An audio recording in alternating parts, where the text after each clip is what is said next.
বাংলাদেশের রাজনীতি যখন এক ঐতিহাসিক মোড় ঘুরে দাঁড়িয়েছে ঠিক তখনই লন্ডন থেকে এলো এক বিবৃতি, যা ঢাকার রাজনৈতিক অঙ্গনে নতুন করে প্রশ্ন, বিতর্ক ও সন্দেহের জন্ম দিয়েছে।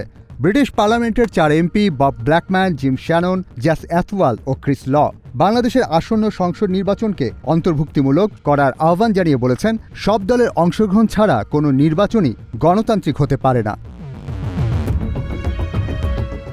শুনতে এটি একটি পরিচিত কূটনৈতিক বক্তব্য মনে হলেও প্রেক্ষাপট বিবেচনায় নিলে বিষয়টি মোটেও সাধারণ নয়। 4 এমপির মতে ফেব্রুয়ারিতে অনুষ্ঠেয় নির্বাচনকে সামনে রেখে বাংলাদেশ এখন একটি গুরুত্বপূর্ণ সন্ধিক্ষণে দাঁড়িয়ে। তাদের ভাষায়, ন্যায়সঙ্গত, স্থিতিশীল ও সমৃদ্ধ বাংলাদেশ গড়তে এই নির্বাচনকে হতে হবে অংশগ্রহণমূলক এবং আন্তর্জাতিক পর্যবেক্ষকদের চোখে নিরপেক্ষ।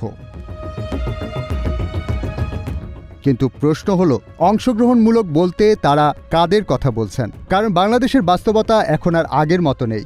মাত্রই এদেশে ঘটেছে একটি গণ অভ্যুত্থান।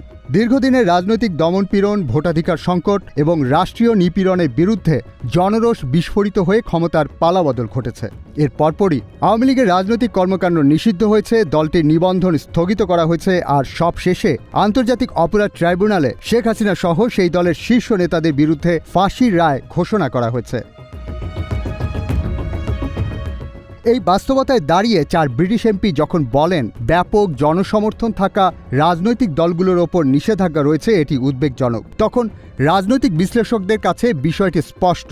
এই বক্তব্যের ইঙ্গিত আওয়ামী লীগের দিকেই। বিবৃতিতে আওয়ামী লীগের নাম উচ্চারণ করা হয়নি, কিন্তু নিষেধাজ্ঞা, নিবন্ধন স্থগিত, জনসমর্থনের কথা সব মিলিয়ে ইঙ্গিতটি প্রায় সরাসরি। বিশ্লেষকদের মতে এটি আসলে একটি আন্তর্জাতিক চাপ তৈরির কৌশল, যেন আওয়ামী লীগকে আবার নির্বাচনী রাজনীতির মূল ধারায় ফেরানো যায়। অর্থাৎ গণ অভ্যুত্থান, বিচার এবং ফাঁসির রায়ের পরও 4 এমপি কার্যত বলতে চাইছেন আওয়ামী লীগ ছাড়া নির্বাচন গ্রহণযোগ্য হবে না। বিবৃতির আরেকটি গুরুত্বপূর্ণ দিক হল ডক্টর মোহাম্মদ ইউনূসের নেতৃত্বাধীন অন্তর্বর্তী সরকারকে অনির্বাচিত বলে উল্লেখ করা, যা ধৃষ্টতা ও কূটনৈতিক শিষ্টাচার বহির্ভূত মন্তব্য বলে মনে করছেন বিশ্লেষকরা। কারণ হাউস অব কমন্সের এই এমপিরা বলছেন, সব প্রধান রাজনৈতিক দলের অংশগ্রহণ ছাড়া অনুষ্ঠিত কোনো নির্বাচনকে গণতান্ত্রিক বলা যায় না। বাংলাদেশের ভোটারদের ওপর এমন বিধিনিষেধ আরোপ করা ডক্টর মোহাম্মদ ইউনূসের নেতৃত্বাধীন অন্তর্বর্তী সরকারের উচিত হয়নি, যারা নিজেরাই অনির্বাচিত।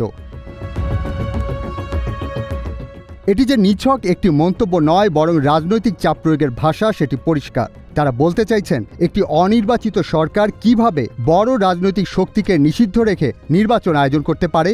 আর এখানেই তৈরি হচ্ছে বড় প্রশ্ন, গণ অভ্যুত্থানের মাধ্যমে যে রাজনৈতিক বাস্তবতা তৈরি হয়েছে সেটি কি আন্তর্জাতিক মহলের অনুমোদনের অপেক্ষায় থাকবে? বিশ্লেষকদের মতে এই 4 ব্রিটিশ এমপি আসলে নানান কথার ছলে মূলত আওয়ামী লীগকে পুনর্বাসনের পক্ষে অবস্থান নিয়েছেন।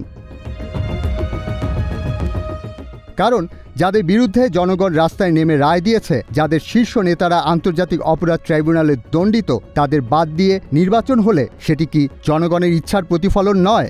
এরপর আসছে অভ্যন্তরীণ বিষয়ের হস্তক্ষেপের প্রশ্ন। এখানেই সবচেয়ে সংবেদনশীল বিতর্কটি সামনে আসে। 4 ব্রিটিশ এমপির এই বিবৃতি কি বাংলাদেশের অভ্যন্তরীণ বিষয়ে সরাসরি হস্তক্ষেপ নয়? কারণ রাজনৈতিক দল নিষিদ্ধ করা সার্বভৌম রাষ্ট্রের সিদ্ধান্ত। বিচার ও ফাঁসির রায় বাংলাদেশের আইনি প্রক্রিয়ার অংশ, আর গণ অভ্যুত্থান বাংলাদেশের জনগণের অভ্যন্তরীণ রাজনৈতিক প্রতিক্রিয়া। তাহলে বিদেশি এমপিরা কোন অধিকার বা কর্তৃত্বে বলতে পারেন অন্তর্বর্তী সরকারের এই সিদ্ধান্তগুলো নেওয়া উচিত হয়নি? বাংলাদেশের রাজনৈতিক বিশ্লেষকরা বলছেন, আন্তর্জাতিক দৃষ্টিভঙ্গি বনাম বাংলাদেশের বাস্তবতায় বড় পার্থক্য রয়েছে। পশ্চিমা রাজনীতিকদের একটি অংশ বাংলাদেশের পরিস্থিতিকে দেখছে স্থিতিশীলতা ও অর্থনৈতিক ধারাবাহিকতার চোখে, অন্যদিকে বাংলাদেশের জনগণ দেখছে ন্যায় বিচার, জবাবদিহিতা ও পুরনো দমনমূলক রাজনীতির অবসান হিসেবে। ইশতিয়াক জামান, দিনকাল ডিজিটাল।